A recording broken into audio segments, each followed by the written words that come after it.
నమస్కారం. నేను మీ రాజేష్ నాయక్, ఉస్మానియా యూనివర్సిటీ. ఈరోజు ఒక వార్తలో కథనం చూడడం జరిగింది. ఏంది అని అంటే 28వ తారీఖు నాడు గౌరవ తెలంగాణ రాష్ట్ర ముఖ్యమంత్రి అయినటువంటి రేవంత్ రెడ్డి గారు ప్రైవేట్ ఆసుపత్రి ఓపెనింగ్ కోసం వరంగల్ నగరానికి విచ్చేస్తున్నారనేది ఒకటి వార్త. సరే, అదే నిజమైతే ఇవాళ రేవంత్ రెడ్డి గారికి ప్రైవేట్ ఆసుపత్రుల మీద ఉన్నటువంటి ప్రేమ ప్రభుత్వ ఆసుపత్రుల మీదకి ఎందుకు లేదు? ఇదే నువ్వు పర్యటిస్తున్న వరంగల్లో ఉన్నటువంటి ఉత్తర తెలంగాణకి పెద్ద వరప్రదాయిని లాంటివంటి ఉత్తర తెలంగాణకి ఆరోగ్యానికి అందించేటువంటి ఎంజిఎం ఆసుపత్రిలో కరెంటు కోతలతోటి రోగులు చాలా నానా అవస్థలు పడుతున్నారు. అనంటే ఇది ప్రతి ఒక్క టీవీ ఛానల్లో, ప్రతి ఒక్క పత్రికలలో వచ్చిన వాస్తవం, నీకు కూడా ఉన్నది ఇన్ఫర్మేషన్. అలాంటి పరిస్థితులను చక్కబెట్టి, ఇలాంటి అరకొర వసతులను మీరు సరిదిద్ది ప్రభుత్వ ఆసుపత్రులను బలోపేతం చేయాలి. కానీ ఈరోజు ఈ ప్రైవేట్ ఆసుపత్రులను ఎంకరేజ్ చేసే దాని వెనకాల ఉన్న కుట్ర ఏందనేది అర్థమవుతలేదు. అనంటే తెలంగాణ రాష్ట్రంలో ఈ బడుగు బలహీన వర్గాలు, సామాన్య ప్రజలు ఆరోగ్యంగా ఉండడం మీకు ఇష్టం లేదా? అనంటే తెలంగాణలో ఉన్నటువంటి పల్లెల్లో ఉన్నటువంటి ప్రజలకు ఆరోగ్యానికి లక్షల రూపాయలు పెట్టుకొని ప్రైవేట్ ఆసుపత్రికి పోవాల్సిన దుస్థితి కల్పిస్తున్నారా మీరు?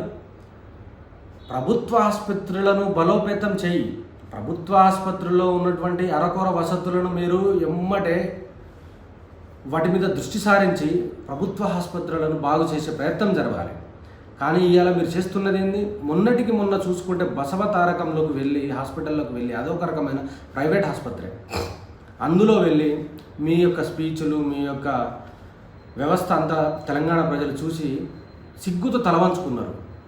అదే మళ్ళీ రిపీట్గా ఈరోజు ప్రైవేట్ ఆసుపత్రి అయినటువంటి వరంగల్లో మీరు ఓపెనింగ్కి రావడానికి గల కారణం ఏందో, ఆంతర్యం ఏందో అర్థం కాని పరిస్థితి. కాంగ్రెస్ ప్రభుత్వము ప్రజాపాలన పేరిట ఏర్పడి 6 నెలలు దాటింది. ఇప్పటి వరకు హెల్త్ డిపార్ట్మెంట్ మీద కానీ కనీస రివ్యూ జరపలేని దుస్థితిలో ఇవాళ తెలంగాణ రాష్ట్రం ఉన్నది. అసలు ఏం జరుగుతూ ఉన్నది అనేది అయోమయంలో ఉన్నది తెలంగాణ.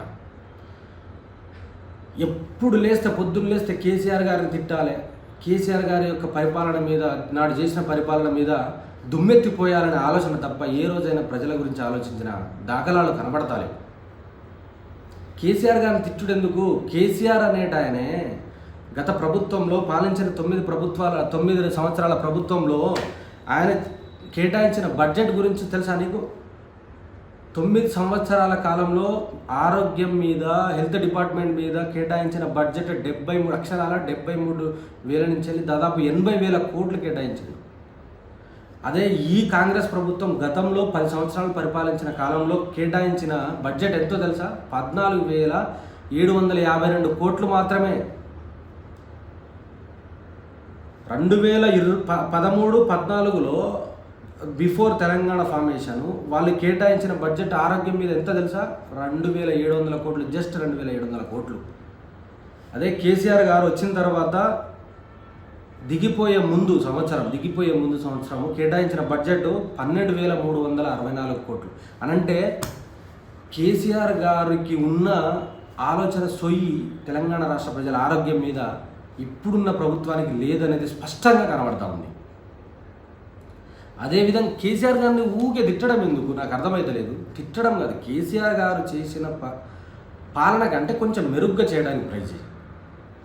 కేసీఆర్ గారు జిల్లాకు మెడికల్ కాలేజ్ అంతా స్థాపించండు. మీరు దాన్ని కాస్త స్థాపించిన మెడికల్ కాలేజ్ అంటే మెరుగ్గైన సౌకర్యాలు కానీ వాటిని డెవలప్ చేసే ప్రయత్నం చేయి. అదేవిధంగా ఇక్కడనే వరంగల్ ప్రాంతంలో ఉన్నటువంటి 25 అంతస్తుల 2,000 పడకల ఆసుపత్రి, 2,100 పడకల ఆసుపత్రిని కేసీఆర్ గారు స్థాపించి భూస్థాపన చేసి ఇవాళ అది పనులు జరుగుతుంది. కానీ కాంగ్రెస్ ప్రభుత్వం వచ్చిన తర్వాత ఆ పనులు ఎంతవరకు జరిగిందో దాని మీద రివ్యూ చేసి దాన్ని తొందరగా కంప్లీట్ చేసే ప్రయత్నం చేసి జనాలకు ఒక భరోసాను కల్పించాలి. అదేవిధంగా టిమ్స్ తరహా ప్రతి జిల్లాకు మెడికల్ కాలేజీ, నర్సింగ్ కాలేజీలు, నాడు ఉన్నటువంటి మెడికల్ సీట్లకు 3 రెట్లు పెంచింది కదా కేసీఆర్ గారు. బస్తీలలో ఉన్న ప్రజలు నా వాళ్ళు బస్తీలో ఉన్నటువంటి ప్రజలు బాగుండాలి, ఆరోగ్యంగా బాగుండాలనే ఉద్దేశంతో బస్తీ దవాఖానాను తయారు చేసింది కేసీఆర్ గారు.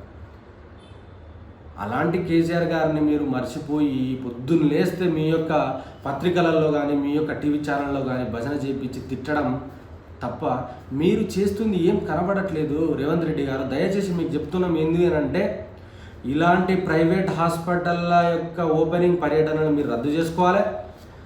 ప్రభుత్వ ఆసుపత్రులను మీరు బలోపేతం చేయాలి. బలోపేతం చేసి తెలంగాణ రాష్ట్రంలో ఉన్నటువంటి ప్రజలకు మీరు భరోసాగా నిలబడాలి.